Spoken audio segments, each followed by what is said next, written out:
अभी वक्फ बिल की चर्चा हो रही है। बीजेपी ने कहा हम वक्फ बिल लेके आएंगे। मैं आप लोगों के सामने कहना चाहता हूं, मैं जेपीसी का मेंबर था वक्फ बिल में। मैं आपके सामने कहना चाहता हूं, अगर बीजेपी वक्फ बिल लाएगी तो वो मोदी जी की सरकार गिर जाएगी। अगर बीजेपी वक्फ बिल लेके आएगी तो मोदी सरकार गिर जाएगी, क्योंकि चंद्रबाबू नायडू ने, नीतीश कुमार ने, चिराग पासवान ने, जयंत चौधरी जी ने, सब ने मिलके अल्टीमेटम दे दिया है। और क्यों दिया है? क्योंकि इनकी जमीन अपनी खिसकने लगी है। इनको लगने लगा है कि हमारा जनाधार खिसक जाएगा। वो चाहे नायडू जी हो, चाहे नीतीश जी हो, चाहे चिराग जी हो, चाहे जयंत जी हो, इनको सबको लगने लगा है कि हमारा तो मामला गड़बड़ हो जाएगा। इसलिए ये वक्फ बिल अगर मोदी सरकार लेके आई तो मोदी की सरकार गिर जाएगी। उनसे ये सारे लोग समर्थन वापस लेंगे, ये मैं कहना चाहता हूं। और वक्फ बिल के जो प्रावधान हैं उसकी मोटी मोटी बात आपके सामने रखना चाहता हूं। बार बार सच्चर कमेटी का जिक्र होता है। कहा जाता है कि सच्चर कमेटी की रिपोर्ट में लिखा है कि अगर वक्फ की संपत्तियों का सही सदुपयोग हो तो 12,000 करोड़ की आमदनी हो सकती है।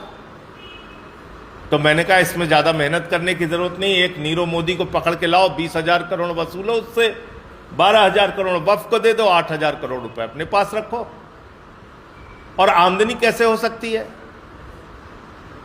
वक्फ की जमीनों में मस्जिदें हैं, तो क्या ईसा की नमाज के लिए, जोहर की नमाज के लिए, मगरिब की नमाज के लिए टिकट लगाया जाएगा मस्जिदों में? वक्फ की जमीनों में कब्र है, तो कब्र में दफनाने के लिए क्या वहां टिकट लगाया जाएगा? इमाम बाड़े हैं, क्या वहां टिकट लगाए जाएंगे? कैसे आमदनी है, मुझे नहीं समझ में आ रहा है। दूसरी बात, जिस सच्चर कमेटी की रिपोर्ट का आप हवाला दे रहे हैं, उसी सच्चर कमेटी की रिपोर्ट में लिखा हुआ है कि लगभग 356 संपत्तियां इस देश के अंदर ऐसी हैं जहां पे सरकार ने कब्जा कर रखा है और उसको खाली कराई जानी चाहिए। तो हाफ ट्रूथ यानी कि अर्ध सत्य नहीं बोलना चाहिए, सुविधाजनक सत्य नहीं बोलना चाहिए, पूरा सच बोलना चाहिए। मैं जेपीसी में था, मैंने वो रिपोर्ट देखी है। फिर क्या लिखा हुआ है?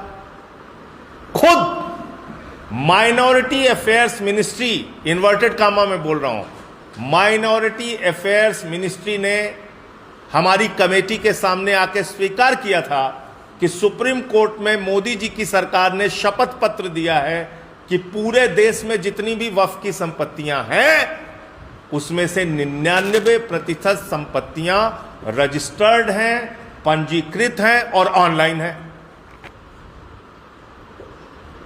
यह खुद स्वीकार किया आपने। कहां स्वीकार किया? 2022 में सुप्रीम कोर्ट में।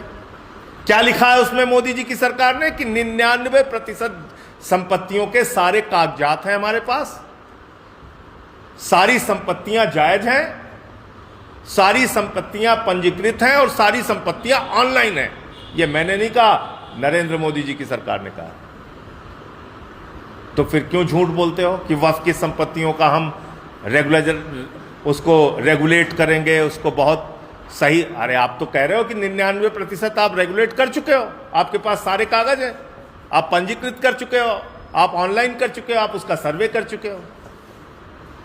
तीसरी बात उस बिल में लिखा हुआ है कि एक व्यक्ति अगर 5 साल तक प्रैक्टिसिंग मुस्लिम रहेगा तभी वो मस्जिद के लिए या मदरसे के लिए दान कर सकता है। मुझे हिंदुस्तान ही नहीं पूरी दुनिया का एक कानून बताइए जिसमें यह लिखा हो कि दान करने के लिए आपको धार्मिक रीतियों का पालन करना आवश्यक है। एक पूरे दुनिया में कोई कानून बता दीजिए।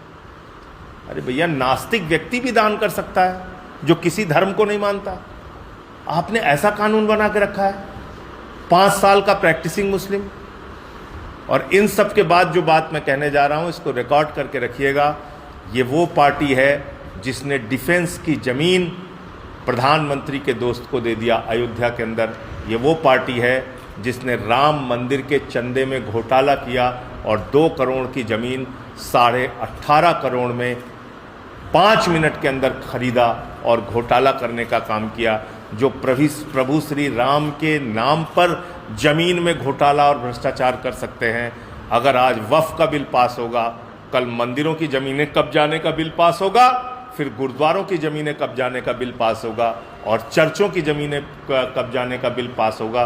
क्योंकि जाहिर तौर पे धार्मिक स्थलों के आसपास जो धार्मिक स्थलों की ज़मीनें हैं वो महंगी हैं, महत्वपूर्ण स्थानों पर हैं और उस पर मोदी जी के दोस्तों का अच्छा व्यापार चल सकता है। तो अगला मकसद इनका मंदिर, गुरुद्वारा और चर्च की ज़मीनें कब्जा करने का भी है, उसके भी संबंध में बिल लाके और उनकी ज़मीनें कब्जा करने का इनका मकसद है।